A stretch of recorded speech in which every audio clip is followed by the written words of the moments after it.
ఐపీఓలో apply చేస్తున్నారు కానీ allotment రావట్లేదా? సింగిల్ అకౌంట్ నుండి మల్టిపుల్ లాట్స్ అప్లై చేయడం big mistake. Tip 1, cut off price. Always bid at the cut off price. Book building ప్రాసెస్లో price band high ఎండ్లో bid చేస్తేనే allotment probability ఉంటుంది. Lowest price bid చేస్తే మీ అప్లికేషన్ ఆటోమేటికలీ రిజెక్ట్ అయ్యే chance ఎక్కువగా ఉంటుంది. Tip 2, multi account strategy. Retail కేటగిరీలో అలాట్మెంట్ లాటరీ సిస్టమ్ మీద డిపెండ్ అయి ఉంటుంది.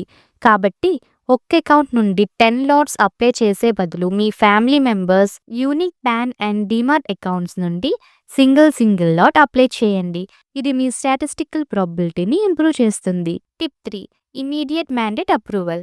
లాస్ట్ మినిట్ వరకు వెయిట్ చేయకుండా అప్లై చేసిన వెంటనే యూపీఐ మ్యాండేట్ని అప్రూవ్ చేయండి.